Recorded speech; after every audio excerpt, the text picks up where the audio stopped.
France 24 et Public Sénat présentent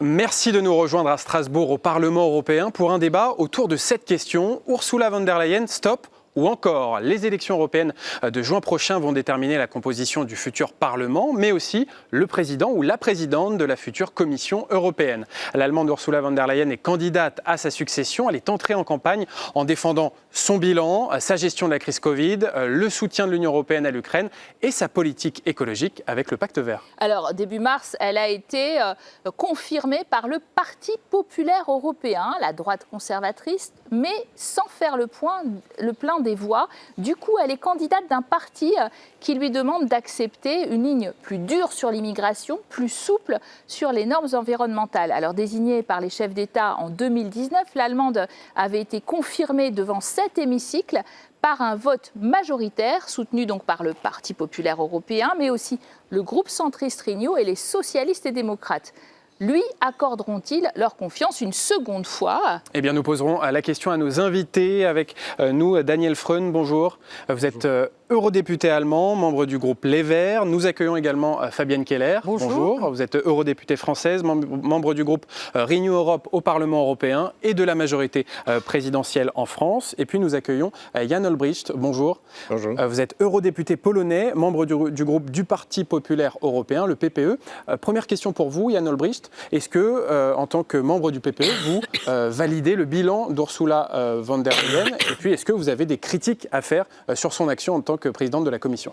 Premièrement, si vous permettez, je vais ajouter parce que Fabienne est dans la majorité en France. Moi, je suis dans le parti qui est dans le gouvernement polonais, qui est important. De Donald Tusk, effectivement. Oui. Et s'il s'agit d'Ursula von der Leyen, je crois que pour moi, le bilan, c'est positif. Bien sûr, quand on juge quelqu'un, le président de la Commission, on juge toute la Commission. Alors, il faut voir tous les commissaires, c'est-à-dire toutes les activités des commissaires différents. Elle est responsable. Elle est responsable pour toute la Commission. Alors, on avait quelques problèmes avec les commissaires différents. Nous avons eu le problème, par exemple, avec le Pacte vert. Et on avait la discussion entre nous. Mais bien sûr, c'est Ursula von der Leyen qui était responsable. Et c'est elle qui va, entre guillemets, payer pour les critiques, etc. En général, si on prend tout le bilan de toutes les activités qu'elle a fait, pour moi, c'est la personne qui peut être et doit être le président de la Commission en futur.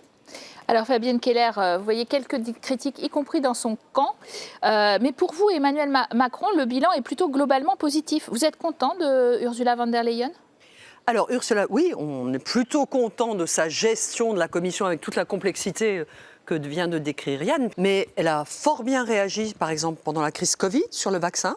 Elle a rendu possible toute la partie plan de relance voulu par les chefs de gouvernement, bien sûr, allemands et français en premier lieu, mais après l'ensemble des chefs d'État.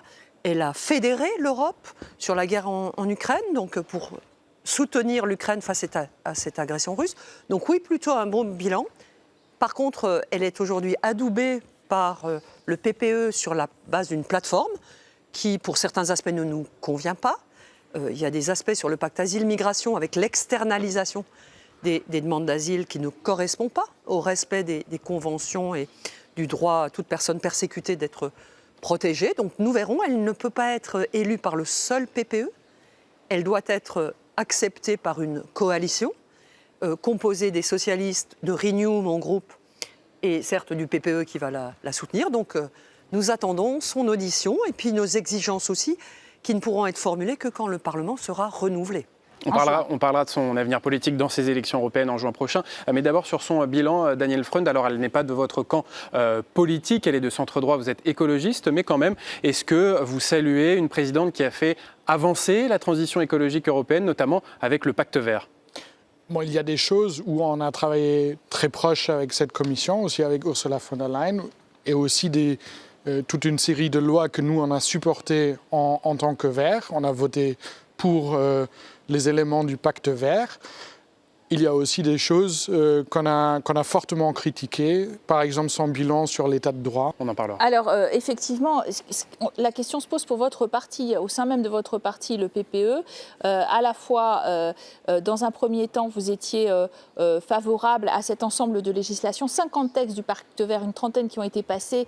Mais eh bien, ces derniers mois, vent debout pour essayer de les stopper, de stopper un certain nombre. Comment peut-elle être votre candidate alors que c'est elle-même qui a initié ce Pacte vert? C'est quand même très problématique, non, pour le grand parti de droite PPE. Le Pacte vert, on avait vraiment les discussions très très difficiles les derniers mois parce qu'on a vu la vitesse qu'on ne pouvait pas accepter et bien sûr aussi les démonstrations de tous les agriculteurs c'était quelque chose d'important. C'était très concret, très pratique, c'est-à-dire c'était lié avec le Pacte vert. Pas tout le monde comprend très bien ce qui est le Pacte vert. Ce n'est pas vraiment une loi, c'est la stratégie.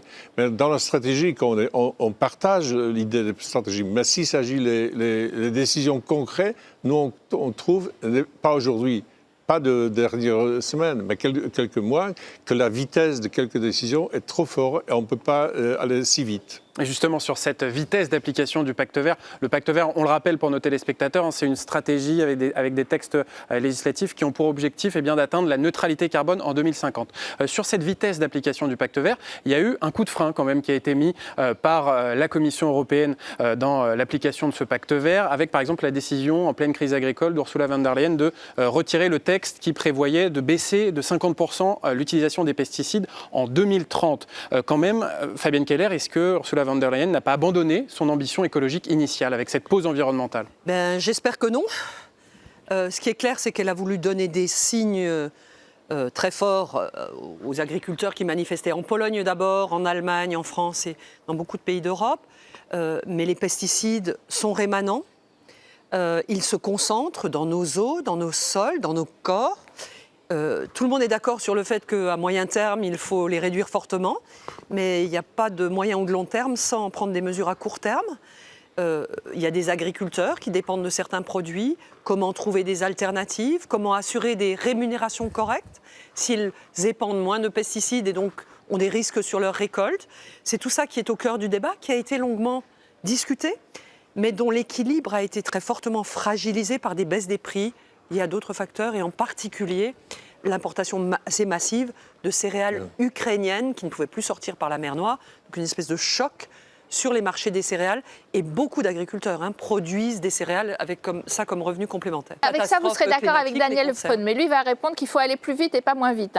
Oui, parce que je comprends qu'il y a certaines gens qui sont fatigués. Il y a la guerre en Ukraine, il y a d'autres choses à régler. Sauf que le réchauffement climatique, la planète n'attend pas. Et si on veut survivre sur cette planète, si on veut encore être capable d'avoir une agriculture en Europe, il ne faut pas attendre. Et là, le débat qui se présente pour ces élections européennes sur le Pacte vert, il y a les écolos, nous, on veut continuer et respecter nos obligations internationales et encore avoir une chance. Mais von der Leyen, vous avez un doute qui pourtant est votre compatriote. Disons, les libéraux, ils disent, on attend un peu. Macron parle d'une pause réglementaire.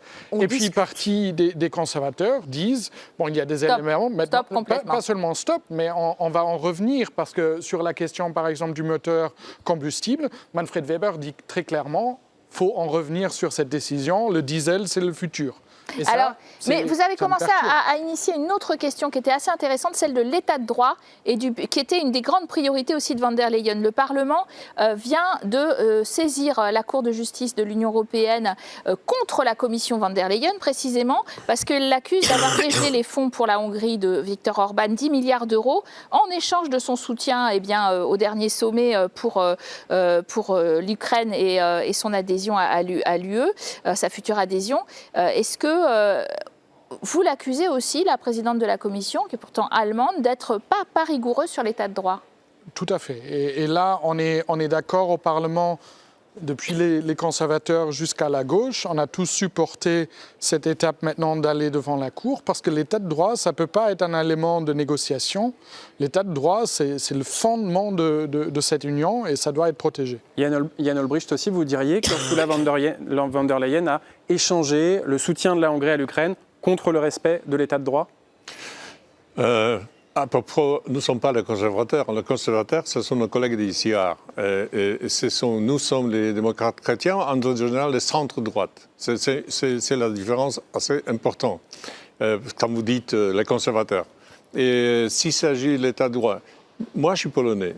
Alors pour moi, le comportement de Mme von der Leyen par rapport à l'état de droit, c'était très correct vis-à-vis de la situation en Pologne.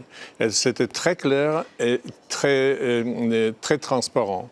Et alors, pour nous, le comportement des présidents, c'était quelque chose qui était absolument acceptable.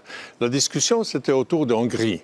Alors, la Hongrie, bien sûr, il y a beaucoup de malentendus à propos. Parce que, par exemple, les Hongrois, ils ont reçu l'argent pour le préfinancement, c'est légal.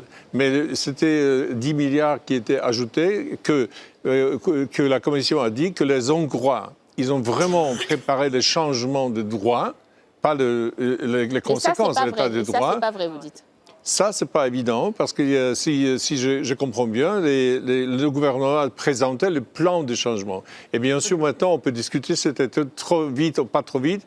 C'était lié avec la décision du Conseil européen. Alors, c'est pour ça que nous, je crois nous, PPE, on veut être très clair, c'est-à-dire c'est absolument négatif, alors on ne discute pas. Ça c'est très clair. Et j'espère que la Commission européenne aujourd'hui et demain doit être vraiment très, très correcte et très fort. Très ferme. Très ferme, oui.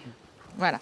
Alors, quelle majorité derrière elle, si elle veut se succéder à elle-même le Français Thierry Breton, le commissaire à l'industrie, notre commissaire national, donc, a adressé un tacle médiatique à sa présidente en estimant qu'elle était assez mal élue, avec 400 voix seulement sur 737 délégués du PPE qui étaient présentes, et qu'en plus, stop, on ne veut pas 5 ans de plus de PPE à la tête de la commission. Pourquoi cette sortie ?